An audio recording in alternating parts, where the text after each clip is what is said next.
सर्वप्रथम जय श्री कृष्ण।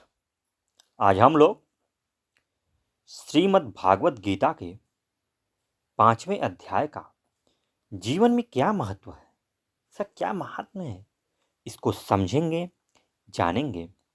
कथा बड़ी ही धार्मिक है, आप ध्यान से सुने और समझें। ये कहा गया कथा का आनंद तो तभी आएगा जब इसको आप ध्यान से सुनते हैं। चलिए कथा को सुनते हैं।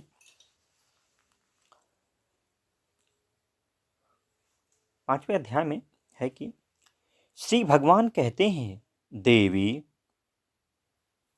अब सब लोगों द्वारा सम्मानित 5वें अध्याय का महात्म्य संक्षेप से बतलाता हूं, सावधान होकर सुनो।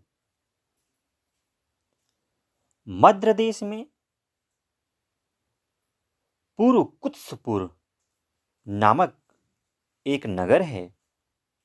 उसमें पिंगल नामक एक ब्राह्मण रहता था। वह वेद पाठी, ब्राह्मणों के विख्याता वंश में जो सर्वथा निष्कलंक था, उत्पन्न हुआ था। किंतु अपने कुल के लिए उचित वेद शास्त्रों के स्वाध्याय को छोड़कर ढोल आदि बजाते हुए उसने नाच गाने में मन लगाया। गीत, नृत्य और बाजा बजाने की कला में परिश्रम करके पिंगल ने बड़ी प्रसिद्धि प्राप्त कर ली और उसी से उसका राजभवन में भी प्रवेश हो गया। अब वह राजा के साथ रहने लगा और पराई स्त्रियों को बुला बुलाकर उनका उपभोग करने लगा। स्त्रियों के सिवा और कहीं उसका मन नहीं लगता था। धीरे धीरे अभिमान बढ़ जाने से उच्छृंखल होकर वह एकांत में राजा से दूसरों के दोष बतलाने लगा। पिंगल की एक स्त्री थी जिसका नाम अरुणा था। वह नीच कुल में उत्पन्न हुई थी। कामी पुरुषों के साथ विहार करने की इच्छा से सदा उनकी ही खोज में घूमा करती थी। उसने पति को अपने मार्ग का कंटक समझकर एक दिन आधी रात में घर के भीतर ही उसका सिर काटकर मार डाला और उसकी लाश को जमीन में गाड़ दिया। इस प्रकार प्राणों से वियुक्त होने पर वह यमलोक में पहुंचा और भीषण नरकों का उपभोग करके निर्जन वन में गिद्ध हुआ। अरुणा भी भगंदर रोष से अपने सुंदर शरीर को त्याग कर घोर नरक भोगने के पश्चात उसी वन में शुकी हुई। एक दिन वह दाना चुगने की इच्छा से इधर उधर फुदक रही थी। इतने में ही उस गिद्ध ने पूर्व जन्म के बैर का स्मरण करके उसे अपने तीखे नखों से फाड़ डाला। शुकी घायल होकर पानी से भरी हुई मनुष्य की खोपड़ी में गिरी। गिद्ध पुनः उसकी ओर झपटा। इतने में ही जाल फैलाने वाले बहेलियों ने उसे भी बाणों का निशाना बनाया। उसकी पूर्व जन्म की पत्नी शुकी उस खोपड़ी के जल में डूबकर प्राण त्याग चुकी थी। फिर वह क्रूर पक्षी भी उसी में गिरकर डूब गया। तब यमराज के दूत उन दोनों को यमराज के लोक में ले गए।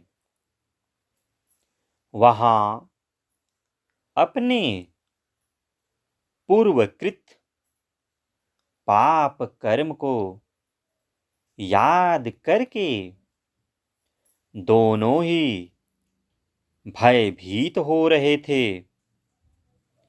तदंतर यमराज ने जब उनके घृत कर्मों पर दृष्टिपात किया तब उन्हें मालूम हुआ कि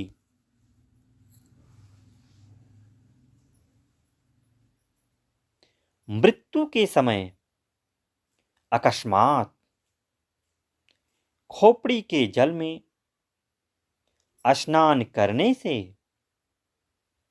इन दोनों का पाप नष्ट हो चुका है। तब उन्होंने उन दोनों को मनोवांछित लोक में जाने की आज्ञा दी।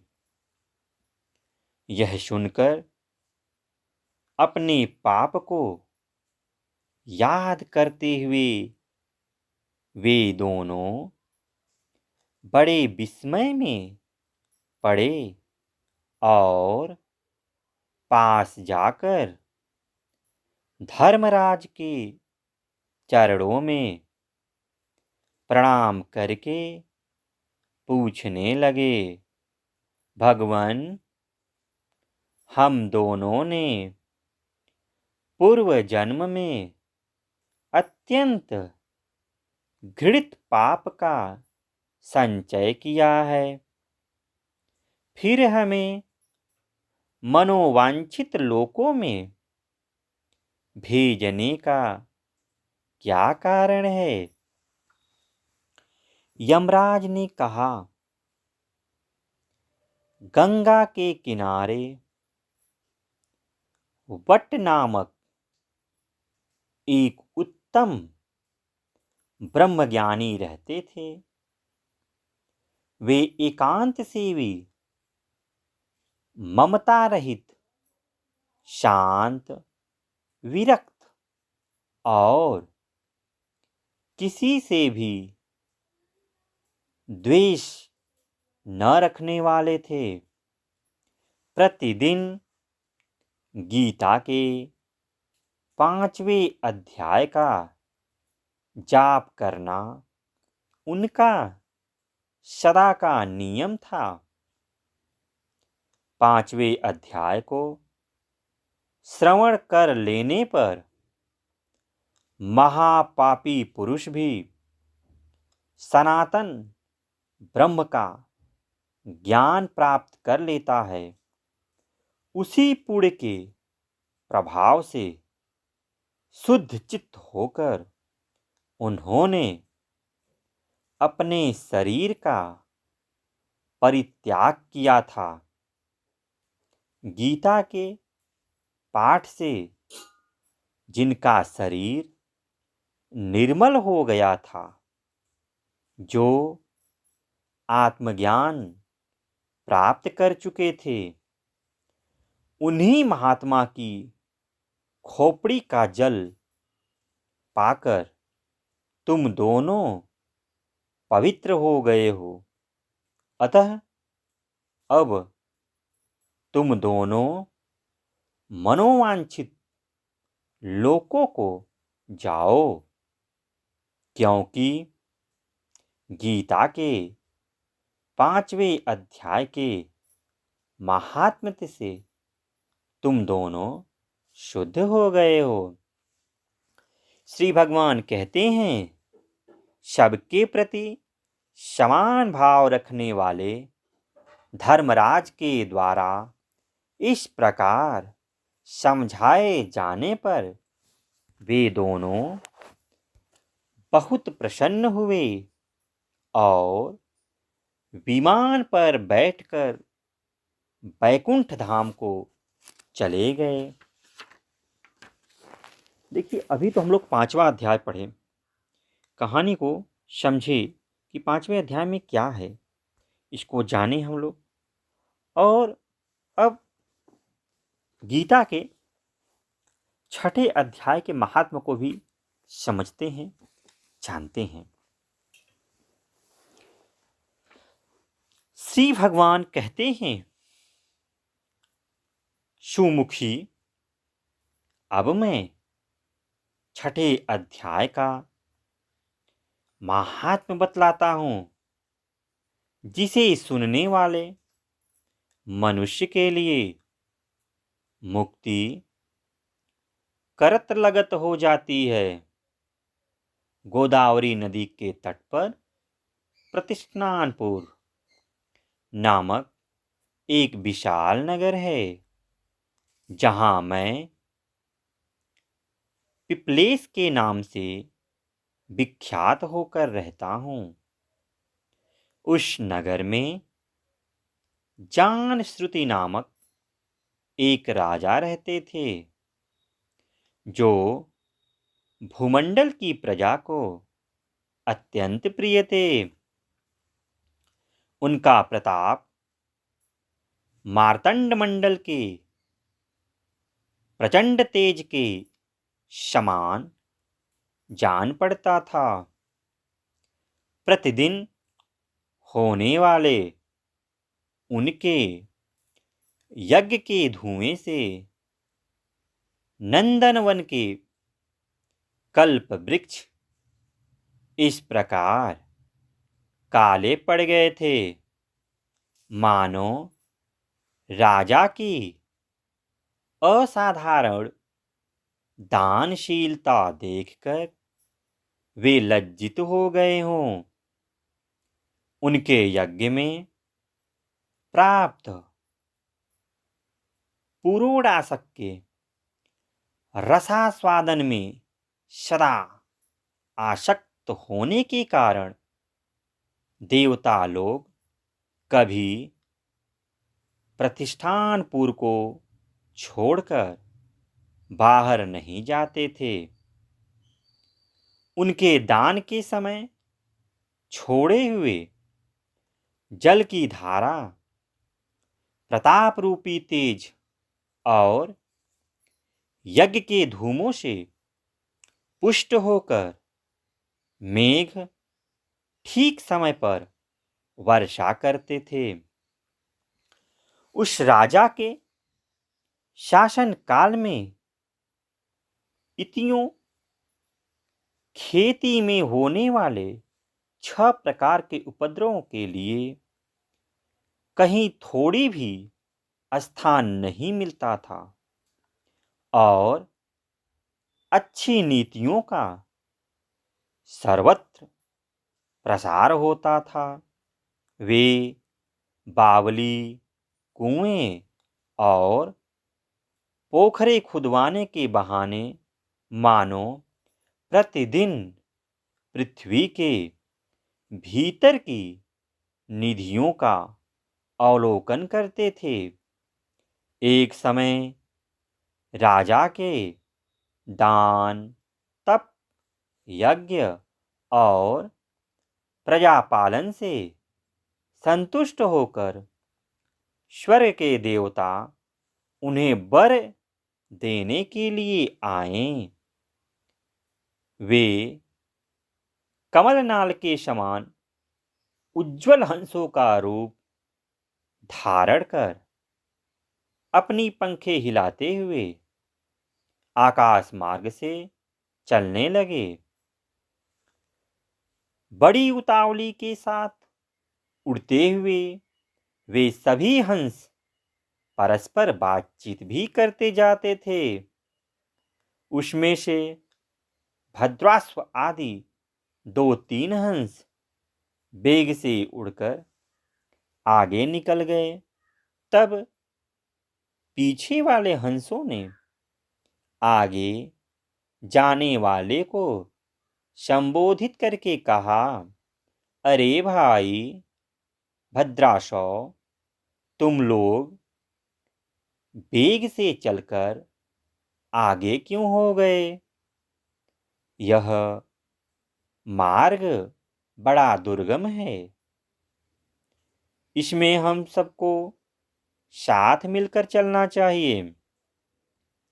क्या तुम्हें दिखाई नहीं देता? यह सामने ही पुण्य मूर्ति महाराजा जानश्रुति का तेजः पुंज अत्यंत स्पष्ट रूप से प्रकाशमान हो रहा है। उस तेज से भस्म होने की आशंका है, अतः सावधान होकर चलना चाहिए। पीछे वाले हंस के ये वचन सुनकर आगे वाले हंस हंस पड़े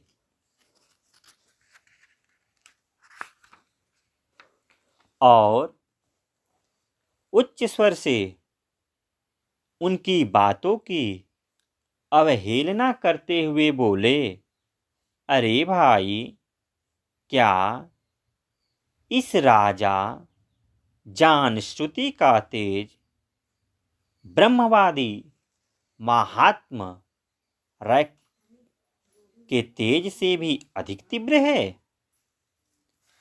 हंसों की ये बात सुनकर राजा जानश्रुति अपने ऊंचे महल की छत से उतर गए और सुखपूर्वक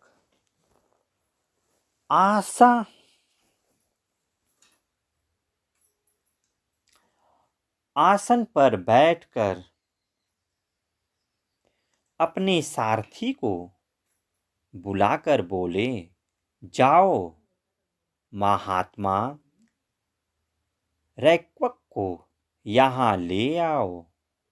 राजा का यह अमृत के समान वचन सुनकर वह मह नामक सारथी प्रसन्नता प्रकट करता हुआ नगर से बाहर निकला। सबसे पहले उसने मुक्तदायिनी काशीपुरी की यात्रा की, जहाँ जगत के स्वामी भगवान विश्वनाथ मनुष्यों को उपदेश दिया करते हैं। उसके बाद वह गया क्षेत्र में पहुंचा, जहाँ प्रफुल्ल नेत्रों वाले भगवान गदाधर संपूर्ण लोकों का उद्धार करने के लिए निवास करते हैं। तदंतर नाना तीर्थों में भ्रमण करता हुआ सारथी पापनाशनी मथुरापुरी में गया। यह भगवान श्री कृष्ण का आदि स्थान है, जो परम महान एवं मोक्ष प्रदान करने वाला है। वेद और शास्त्रों में वह तीर्थ त्रिभुवनपति भगवान गोविंद के अवतार स्थान के नाम से प्रसिद्ध है। नाना देवता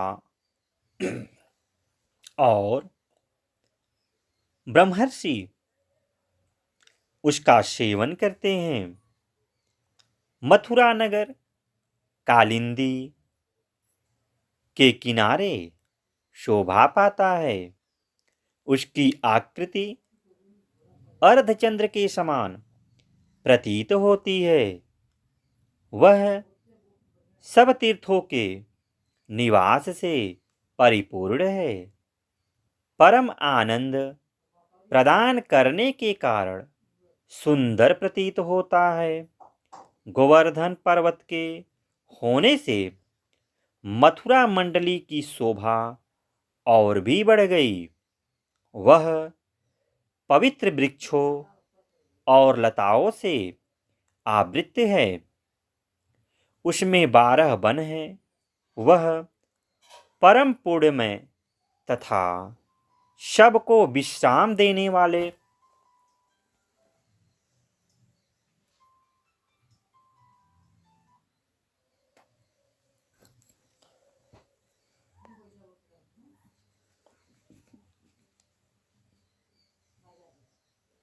गोवर्धन पर्वत के होने से मथुरा मंडली की शोभा और भी बढ़ गई है। वह पवित्र वृक्षों और लताओं से आवृत है। उसमें 12 वन हैं। वह परम पुण्यमय तथा सबको विश्राम देने वाले श्रुतियों के सारभूत भगवान श्री कृष्ण की आधार भूमि है। तत्पश्चात मथुरा से पश्चिम और उत्तर दिशा की ओर बहुत दूर तक जाने पर सारथी को कश्मीर नामक नगर दिखाई दिया, जहाँ शांख के समान उज्ज्वल गगनचुंबी महलों की पंक्तियाँ भगवान शंकर के अट्टहास की भांति शोभा पाती है। जहाँ ब्राह्मणों के शास्त्रीय आलाप सुनकर मूक मनुष्य भी सुंदर वाणी और पदों का उच्चारण करते हुए देवता के समान हो जाते हैं। जहाँ निरंतर होने वाले यज्ञ धूम से व्याप्त होने के कारण आकाश मंडल मेघों से धुलते रहने पर भी अपनी कालिमा नहीं छोड़ता।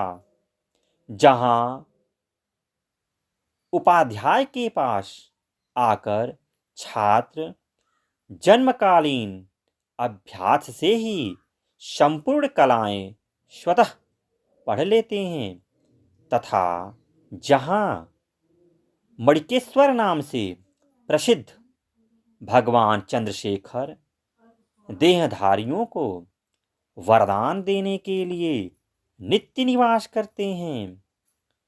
कश्मीर के राजा मणिकेश ने दिग्विजय में समस्त राजाओं को जीतकर भगवान शिव का पूजन किया था। तभी से उनका नाम मणिकेश्वर हो गया था।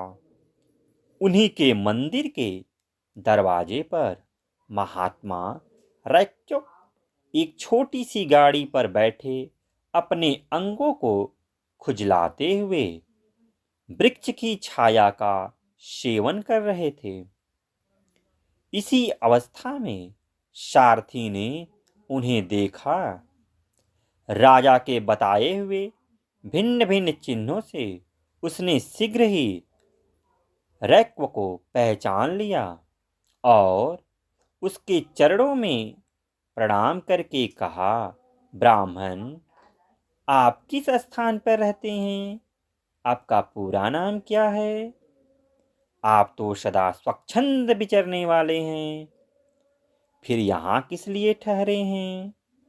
इस समय आपका क्या करने का विचार है, बताएं।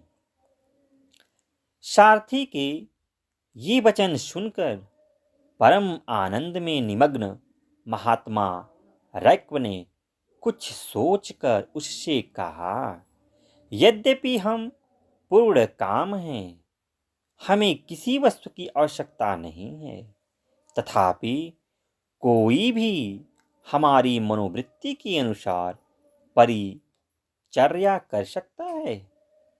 रैक्व के हार्दिक अभिप्राय को आदरपूर्वक ग्रहण करके सारथी धीरे से राजा के पास चल दिया।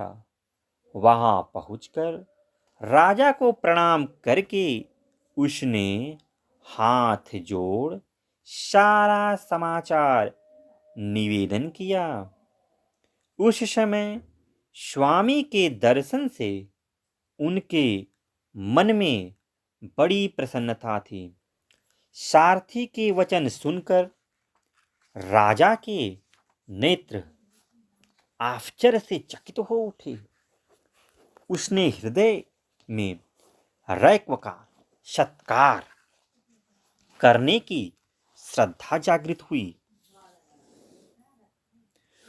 उन्होंने 2 खच्चरियों से जुती हुई एक गाड़ी लेकर यात्रा की।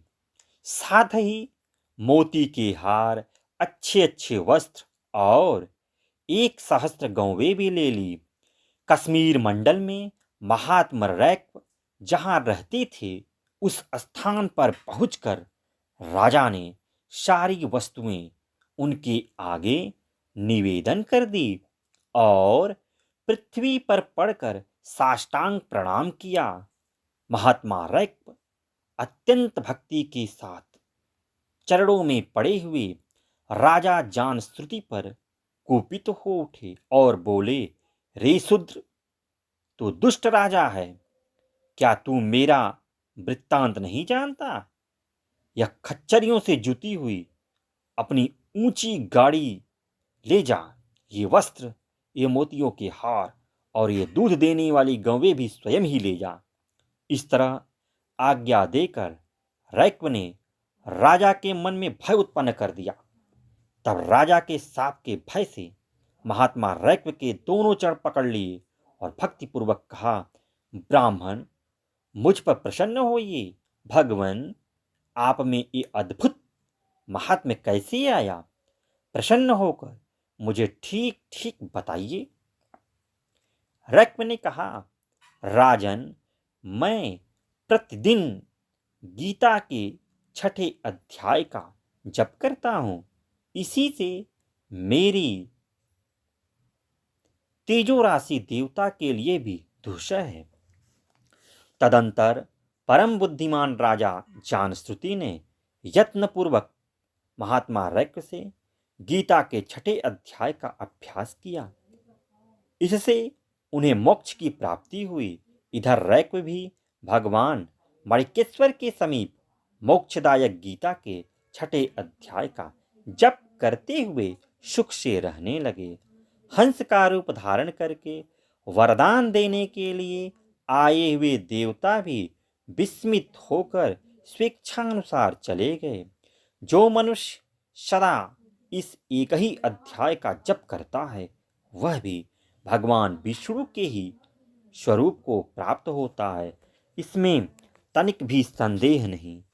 जय श्री कृष्ण, जय श्री कृष्ण।